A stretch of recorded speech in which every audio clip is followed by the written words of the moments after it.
Okay, let's just discuss the superior mesenteric artery and the branches and everything. This is the dome of the diaphragm, right? So we did say we have something here, inferior vena cava, and on very up top we see 3 branches, which don't worry about it. And then, so again, just to orient ourselves, this is the right side, this is the left side, right?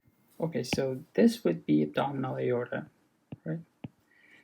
Yes, it doesn't start from here, but we'll see it coming off of the dome, like around here, right? It's lower than the inferior vena cava, right? So what we said was we talked about the celiac trunk. Now, if I continue this, we have another branch in superior mesenteric artery. I'm gonna draw the duodenum. The part that I care about is, so I'm gonna cut the stomach.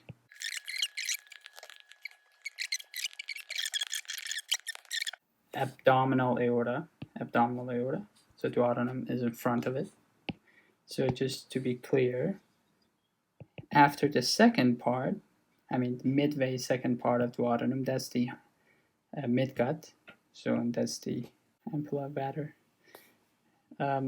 So assuming this is first part, this is second part, the horizontal part is the third part, this is the fourth part of duodenum. So from here onwards, that's when we're gonna have blood supply of superior mesenteric artery going to duodenum, right? Then the other thing that is probably significant, that would be something called pancreas. So pancreas, what happens is pancreas is gonna go separate the celiac trunk, right? Again, I didn't draw the stomach. Actually, I'm gonna come on top of this to be exact. I'm gonna go behind the duodenum. And remember, this is a retroperitoneal organ except for the tail, which let's not talk about it for now. So pancreas would be on top of even superior mesenteric artery as it comes off of the aorta, abdominal aorta. So superior mesenteric artery should come here, right? So it comes out like it's as if it's coming so this is pancreas, right?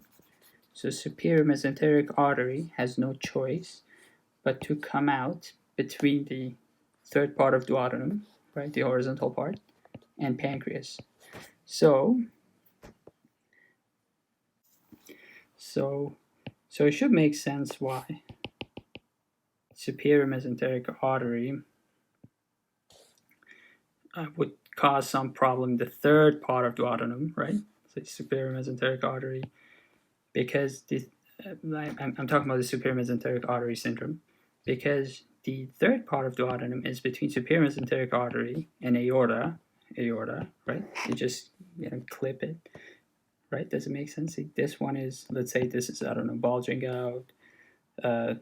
This aorta, for some reason, it's gonna squeeze the third part of duodenum, the horizontal part or transverse part or whatever other name it probably has, right? So just this is the first thing we're gonna know about superior mesenteric artery, how it passes. So let's now talk about the branches, right? See, well, if I continued like the path of the jejunum and then ileum and whoever else is here, it would be something like that, but it's a lot longer. So just imagine I showed you everything.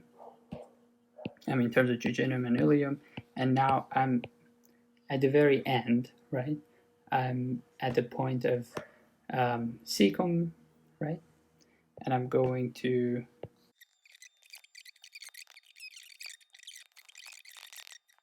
do it logically. See, this is superior mesenteric artery. The first branch you're gonna give off should be here, right? So this is coming out. So the first branch must go and feed pancreas, right? So you're gonna go and feed pancreas.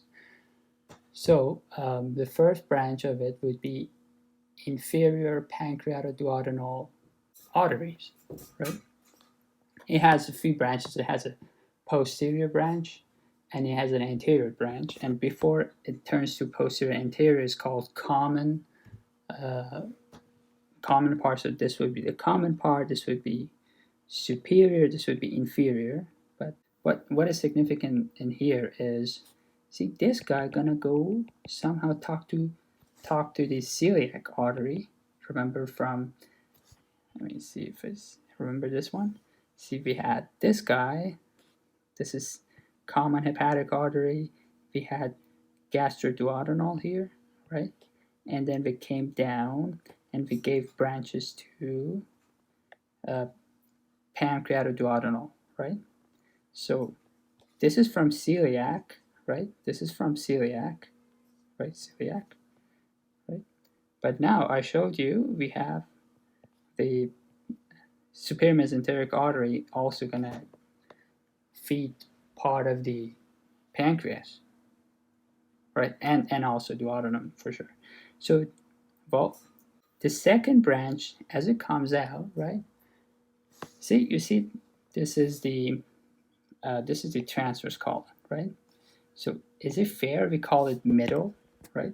So if we call this side right, so remember this on the side was right side, this is left. So then the middle one, this guy should be the middle, right? So see, it makes sense if we give branch to the middle first because we're just gonna pass it. So then we're gonna have middle colic, right? So the middle colic gonna give branch to this part. I mean the middle part of the colon, right? Just remember, due to the marginal artery and stuff like that, it's not only this guy giving branches to the middle part. We may even have stuff from inferior mesenteric artery or whatever. We're going to talk about that soon. So this is coming out. This is still superior mesenteric artery. So then the next guy you're going to feed would be, see, this is the right colic, right? So it would be right colic artery. So the next branch would be right colic artery. So this is right colic artery. So as we come down, see, logically, we fed this part, we fed the top part, right?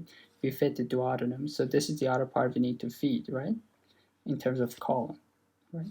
So then the next one, logically, it should be, so we fed this, we have to go feed here, right? So we are going this way. So wouldn't that be ileo? So ileo, this is ileum, right? This is colon. So wouldn't that be ileocolic artery? So then we're gonna go feed here, ileocolic, right? And then the last branch, which is not a branch, is actually superior mesenteric artery itself. See, I'm just gonna go here too. See, this is the right side of superior mesenteric artery. So what happens is you're gonna come back, right? This is actually, I think, gonna give 2. These are minor detail. I mean, as far as I know. But anyways, these all gonna join, right? But one important thing is we have something here, right? Appendix, right? So that one is significant. The artery that feeds this one, it would be appendicular artery. I didn't tell you all the names and stuff.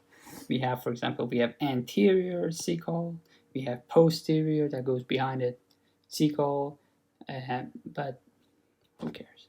So these are about right side, right? Right side. If you notice, even though I didn't draw it, we had jejunum, ileum, everything on the left side, right? So there are a billion, not a billion, but a lot of branches just coming off of the left side, right? They're going to feed that, right? I don't think they have names. They just call them jejunal and ileal artery. But the other significant thing, just remember these all, they have anastomosis in here, have anastomosis here, so we're gonna go here. So what happens is you're gonna have anastomosis from the inferior mesenteric artery in these parts, and you know the significance of this, but we're gonna talk about it. So that's it for superior mesenteric artery.